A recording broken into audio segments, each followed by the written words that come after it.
वालेकुम सलाम बेटा। और चाचा बताइए क्या हाल है? खैरियत तो है ना? हाँ अरे मैं कह रहा हूँ खैरियत तो है? हाँ ठीक ठाक है, अल्लाह ताला का करम है। जैसन तैसे कटत पक्का आम है, जब तबे टपक सके था। एक ससुरे मच्छर से इतना परेशान करत हैं, ईंधन के इतना गुंडागर्दी बढ़ गई रहे कि मच्छर दुनिया के अंदर घुसावत हैं, और अगर मोटेन सुल गई था तो वही पाक बैठ जाते हैं। ईंधन के तो अच्छे दिन आ गए हैं, देखा हमरे सबके कब अच्छे दिन आवत हैं। और दूसरे का टेंशन इतना रहा था कि रात भर महंगाई नहीं लगती है। चाचा सब छोड़िए, टेंशन वेंशन तो लगा रहता है। खैर ये बताइए कि लाठी और बैग लेकर कहाँ जा रहे हैं? बाबू असल बात यह है, अभी हमें कई जगह जाए है।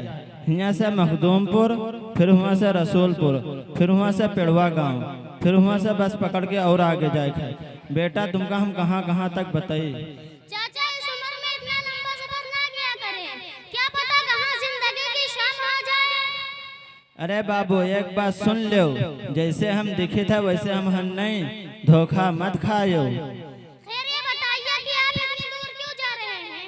अरे रिश्ता खोजे खातिर जाई थे ताकि ब्याह हो जाए। चाचा इस उम्र में शादी? खैर आप पहले बता देते तो मैं यही कहीं करवा देता। अरे दिमाग मत खराब करा, हम अपना ब्याह थोड़ी ना खोजे जाई था। हम तो अपने बुढ़िया से खुद ही जसाए गए हैं। हम अपने बिटिया के रिश्ता खोजे खातिर जाए थे। आजकल के ही लवंडे तो कोई के अदब अदब करते नहीं हैं। छोड़ा बाबू अब हम जाए थे। अरे बाबा रुकिए, मैं जानता हूँ कि आप अपनी बेटी के लिए रिश्ता तलाश कर रहे हैं, लेकिन अब आपको इतनी दूर जाने की क्या जरूरत है? आसपास में यहीं कहीं देख लेते हैं। अरे बाबू कई जगह देख लिए, बहुत जगह तो बतियो चेत पक्की है, लेकिन ससुरे गाड़ी घोड़ा मांगत हैं, और हमरा इतना पैसा कौड़ी है नहीं कि हम गाड़ी घोड़ा दे। आजकल के इन लड़के ऐसा गड़िया काशिक हो गई नहीं कि अगर लड़के के जगह भैंस लायक बांध दो तब उनको कोई फिक्र नहीं है, बस गाड़ी चाहिए। बाबू चलिए बसिया आही वाली होई। ठहरे चाचा, अब आपको इतनी दूर जाने की जरूरत नहीं है। मैं करीब ही में आपकी शादी करवा देता हूँ, आप घबराइए नहीं। अरे बाबू हम तो से कई बाजी कही हम अपना ब्याह नहीं खोजे जाता। समझ रहा हूँ, आप खुद बार बार अपने ऊपर लेकर जा रहे हैं। मैं ये कह रहा हूँ कि दरअसल मैं भी एक लड़के की तलाश में निकला था, और लड़का हमारे रिश्तेदार ही का है। अब आप समझ लें कि ये रिश्ता पक्का। बस जल्दी यही कहीं से मिठाई उठाई खरीद लें और अभी छकाई लेकर आ जाएं। इसलिए कि जब रिश्ता अच्छा मिल जाए तो ताखीर नहीं करनी चाहिए। ए भाई बात यही कहा था, चट्ट मंगनी पट्ट बिया। तू जावा तब तक लड़के वाले का बता दा, और हम मिठाई उठाई का इंतजाम करके आई था। ठीक है चाचा।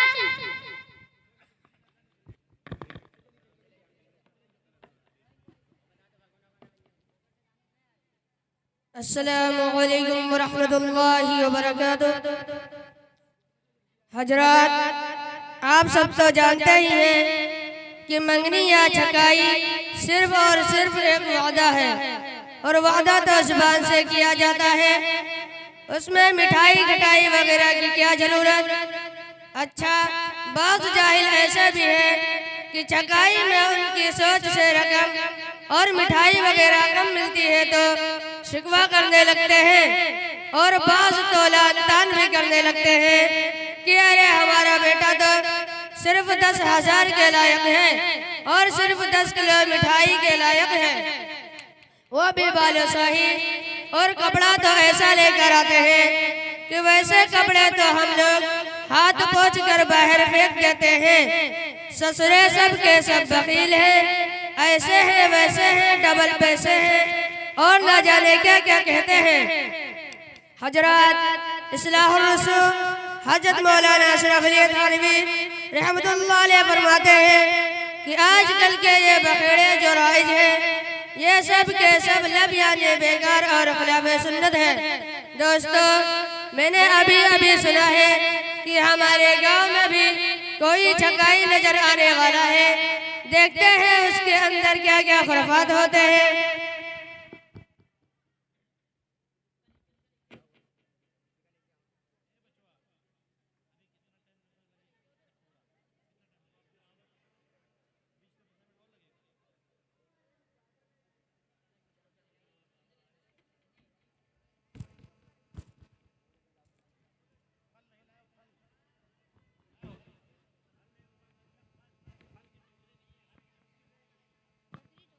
अस्सलामुअलैकुम वरहमतुल्लाहि वबरकातुहू। वालेकुम सलाम।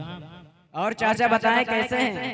अल्लाह ताला का करम है तो सब लोगन की दुआ है। और तो बतावा तोहरे सबके का हाल है? हम भी ठीक ठाक हैं। ठीक है, चलो लेन देन की बात हो जाए।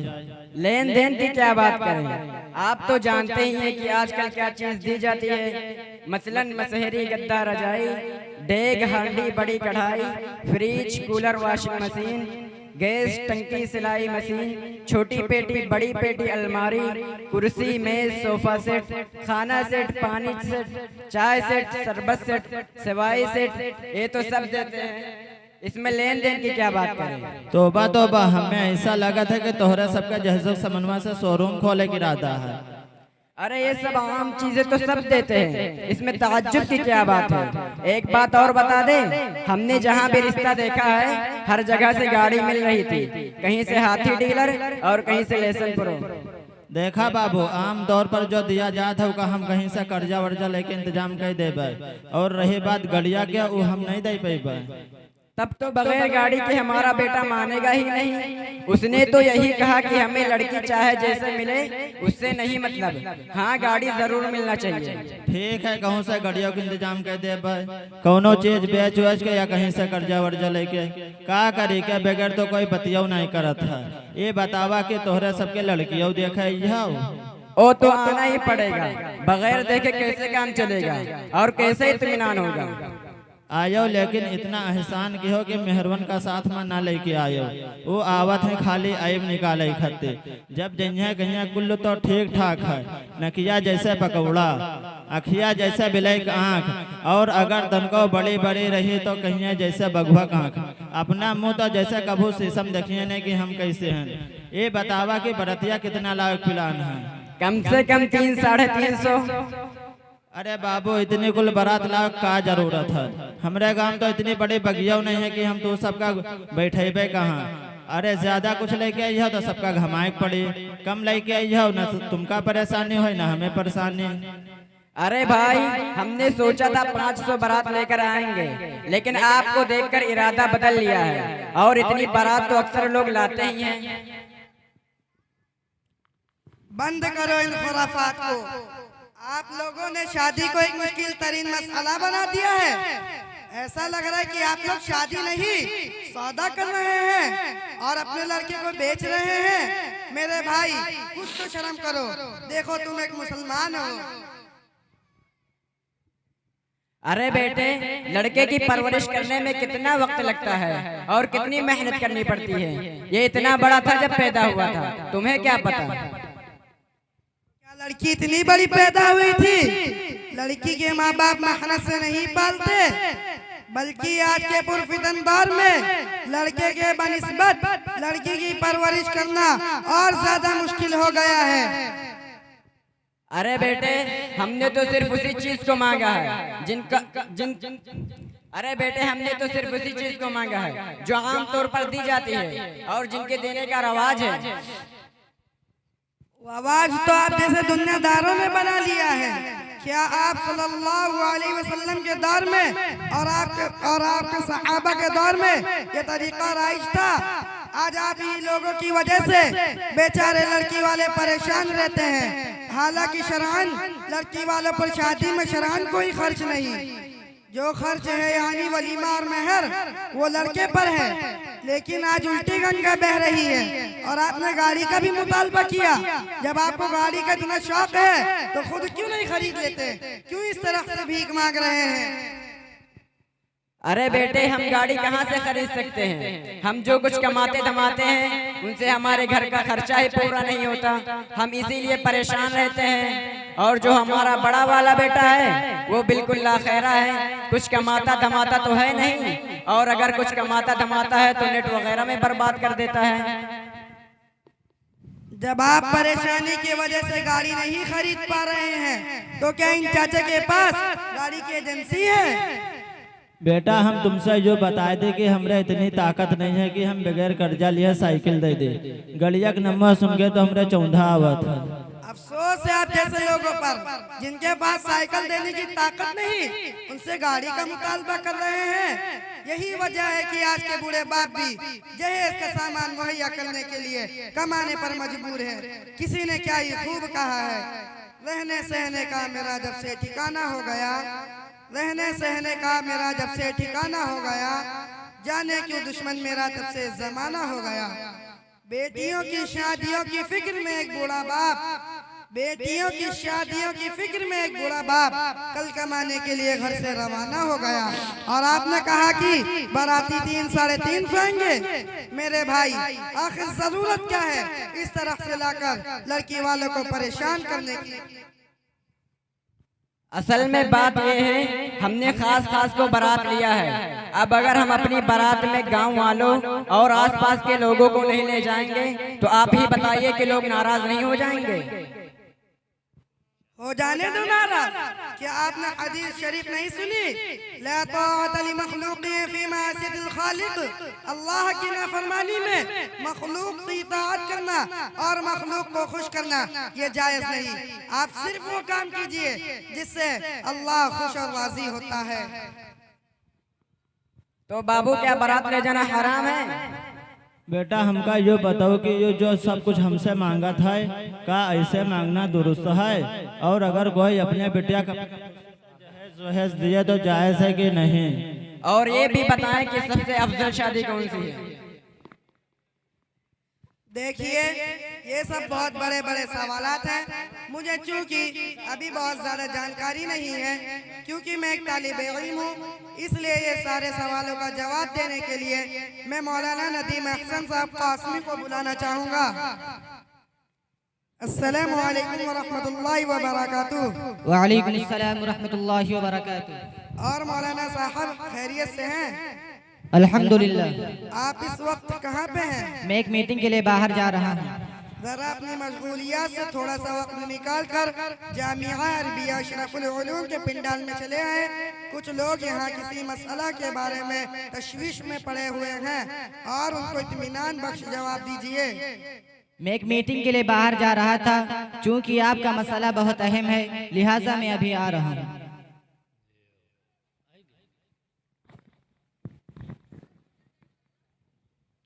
अस्सलामु अलैकुम व रहमतुल्लाहि व बरकातुहू। वालेकुम अस्सलाम व रहमतुल्लाहि व बरकातुहू। मौलाना साहब, इन लोगों के कुछ सवालात हैं, आप हल फरमा दे तो मेहरबानी होगी। हाँ भाई, बताइए क्या बात है? मौलाना साहब, आप ये बताइए कि बारात कब से ईजाद हुई और क्या ये ले जा सकते हैं? देखिए, मुरव्वजा बारात की इस्लाम में कतई इजाजत नहीं है। ये गैरों का तरीका है और इसकी इजाद इस तरह हुई कि पहले अमन व अमान का जमाना न था। अक्सर रहजनों और डाकों से दो चार होना पड़ता था।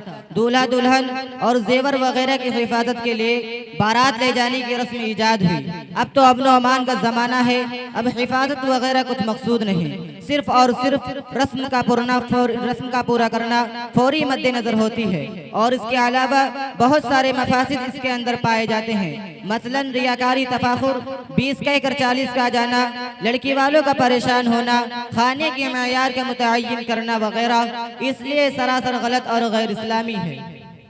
और आज इस रस्म ने तो मुसलमानों को तबाह कर डाला है। इसलिए हमारे बाज़ अकाबिर मंगनी को छोटी कयामत और बारात को बड़ी कयामत कहा करते थे। देखिए, आप सल्लल्लाहु अलैहि वसल्लम ने सय्यदतुन निसा का निकाह हजरत अली रज़ियल्लाहु ताला अन्हु से इस तरह से किया कि मजलिस निकाह में हजरत अली खुद मौजूद नहीं, चंद सहाबा को बुलाकर आपने मुतअल्लिक़ निकाह पढ़ाया था। चुनांचे जब बाद में हाजिर हुए तो उन्होंने कहा, राजी तो मैं राजी हूँ, और निकाह ताम हुआ। हालांकि अगर चाहते तो फरिश्तों की बारात बुला सकते थे, लेकिन बारात तो दरकिनार, आपने दोनों की मौजूदगी को भी जरूरी नहीं समझा। तो हम लोग क्यों बारात वगैरह को जरूरी समझे और उसका एहतमाम करें? मौलवी साहब, हमका यो बताओ कि देना कैसा है? मुरव्वजा तरीक़े जहेज तो गलत है, लेकिन फी नफ्सी ही जहेज देने में कोई कबाहत नहीं। जबकि फतवा दारुल उलूम जिल्द नंबर 12 सफ़ा नंबर 666 पर है कि माँ बाप अपनी लड़की को अपनी खुशी से जितना चाहें जो चाहें दे सकते हैं। अल्लाह के रसूल सल्लल्लाहु अलैहि वसल्लम ने भी हजरत फातिमा रजी अल्लाह तआला अन्हा को जहेज दिया था। चुनांचे हजरत मौलाना अशरफ अली थानवी रहमतुल्लाह अलैह इस्लाहुर रसूम के सफ़े नंबर 93 पर रकम दराज हैं और सय्यदतुन निसा का जहेज ये था कि 2 चादर यमनी जो सूसी के तौर पर होती थी, 2 निहाली यानी रजाई, 4 गद्दे, 2 बाजूबंद चांदी के, 1 मशकीज़ा, 1 कमली और 1 प्याला, 1 तकिया और बाज़ रिवायतों में 1 पलंग भी आता है। लेकिन आगे सुनिए, इसी के साथ साथ क्या फरमाते हैं कि साहिबो जहेज में इस अम्र का लिहाज रखना चाहिए। अव्वल इख्तिसार यानी गुंजाइश से ज्यादा खर्च न हो। 2 जरूरत जिन चीजों की सरदस्त जरूरत वाक़ई हो वो देना चाहिए। सो ऐलान न हो क्योंकि अपने औलाद के साथ सिला रहमी है। अगर मज़कूरा उमूर का ख्याल करते हुए जहेज दिया जाए तो जायज़ है, वरना तो जायज़ नहीं। मौलाना साहब, अभी आपने फरमाया मुरव्वजा तरीका जहेज गलत है, तो बताइए इसका सही तरीका क्या है? मौलाना अशरफ अली थानवी रहमतुल्लाह अलैह फरमाते हैं कि लड़की को जो कुछ देना है उसके रुखसती के वक्त ना देना चाहिए, क्योंकि वो उसको देना नहीं है, वो तो उसके सास ससुर को देना है। सही तरीका यह है कि सरे दस्त अपने घर रखो। जब लड़की खूब घुल मिल जाए और जब वो अपने घर वापस आए तो ये सब सामान उसके सामने रखो और कहो ये चीजें तुम्हारी हैं। यही सही तरीका है, लेकिन आज इस तरीके को कोई नहीं अपनाता, हालांकि यही सही तरीका है। मौलाना साहब, अभी आपने फरमाया कि हजरत फातिमा रज़ियल्लाहु ताला अन्हा को अल्लाह के रसूल सल्लल्लाहु अलैहि वसल्लम ने दहेज में बाज़ चीजों को दिया था, मगर ये सब सामान हजरत अली रज़ियल्लाहु ताला अन्हु की ज़रा बेचकर सरपरस्त होने की हैसियत से दिया था, अपने पास से तो नहीं दिया था। देखिए मुफ्ती शब्बीर अहमद साहब कासमी फतवा कासमिया जिल्द नंबर 12 सफ़ा नंबर 602 पर तहरीर फरमाते हैं कि आपका ये कहना सही नहीं है कि अल्लाह के रसूल सल्लल्लाहु अलैहि वसल्लम ने हजरत फातिमा रजी अल्लाह तआला अन्हा का जहेज का सामान हजरत अली रजी अल्लाह तआला अन्हु की ज़रा बेच कर दिया था, बल्कि अपने पास से दिया था और हजरत अली रजी अल्लाह तआला अन्हु की ज़रा की कीमत महर में दिलवाई थी। मौलाना साहब, जहेज का मुतालबा करना कैसा है? फतवा कासमिया जिल्द नंबर 12 सफ़ा नंबर 606 पर है कि लड़के वालों को शादी ब्याह में जहेज का मुतालबा करना नाजायज और हराम है और इस तरह से भीख मांगना घटियापन है। हदीस शरीफ में है लिमा लिहा लम यज़िदिल्लाहु इल्ला फतरा, जो शख्स माल की लालच में शादी करेगा तो अल्लाह ताला उसे फकीर बना देते हैं। मौलाना साहब, आप ये बताइए कि निकाह का सुन्नत तरीका क्या है? किताबुन नवाजिल जिल्द नंबर 8 सफ़ा नंबर 58 पर निकाह की अव्वलीन सुन्नत यह है कि रिश्ता करते वक्त दीनदारी को बुनियाद बनाया जाए और उसके बाद सादगी के साथ तकरीब की जाए, फजूल खर्ची और नामो नमूज से मुकम्मल एहतराज किया जाए और बेहतर यह है कि निकाह मस्जिद के अंदर मुनाकिद हो और बाकायदा ऐलान किया जाए और रुखसती के बाद हस्बे इस्तिताअत शुक्राने में वलीमा का एहतिमाम किया जाए। याद रखिए, जिस शादी में जितना ही कम खर्च होगा वो उतनी ही बरकत वाली होगी। हदीस शरीफ में है इन्ना अअज़मन निकाहि बरकतन ऐसरुहु मऊनतन, यानी सबसे ज्यादा बरकत वाला निकाह वो है जिसमें कम से कम खर्च हो। और सहाबा इकराम इतनी सादगी के साथ शादी करते थे कि बाद सहाबा की शादी की खबर आपको बाद में होती और आप नाराज में नहीं होते कि भाई अकेले अकेले शादी कर लिए, बताए तक नहीं। इसलिए सारी शर्तें और कीदें जो हमने लगा रखी हैं कि जब तक 1000 आदमी न बुलाया जाए, जब तक शामियाना न लगाया जाए, जब तक हाल न बुक कराया जाए, उस वक्त तक शादी नहीं होगी। इस्लाम में और हुजूर अक़दस सल्लल्लाहु अलैहि वसल्लम के ज़माने में इन चीजों का तसव्वुर नहीं था, ताकि निकाह को इतना आसान कर दिया जाए कि इंसान जिनसी ख्वाहिश की तस्कीन के लिए गलत रास्ता इख्तियार ना करे। लिहाजा में चाहिए मुरव्वजा तरीका और शादी ब्याह में होने वाले खुराफात और रस्मों से मुकम्मल इज्तिनाब करे, वरना हमारा मुआशरा दिन ब दिन शादी ब्याह की वजह से मजीद तबाह व बर्बाद हो जाएगा। मौलाना साहब, आपका बहुत बहुत शुक्रिया, आपने हमारे सारे सवालों का तसल्ली बख्श जवाब दिया। इंशाअल्लाह अब हम भी अपने बच्चों को गैर इस्लामी तरीकों से इज्तिनाब करते हुए शरई शादी करेंगे और दूसरों को भी इसकी तरगीब देंगे। और चाचा, आप भी सुन लीजिए कि हम अपनी बेटे का निकाह आप ही की बेटी से करेंगे, लेकिन जहेज में किसी किस्म के साजो सामान और गाड़ी वगैरह को तलब किए बगैर, क्योंकि मौलाना साहब के बयान ने तो हमारे आंखें खोल दी है और हमको और हमारे तमाम इन खुराफात को जाहिर कर दिया जिनमें हम लोग पड़े हुए थे। लिहाजा हमें चाहिए कि हम इस्लामी तरीके पर सादगी के साथ निकाह करें और दूसरों को भी इसकी तरगीब दें। मौलवी साहब तुम्हार बहुत एहसान भवा, तो हमें 3-3.5 लाख रुपया कर्जा लियस बचा लियो। ठीक है मौलवी साहब, चला जाए। सलाम अलैकुम। वालेकुम अस्सलाम व रहमतुल्लाह।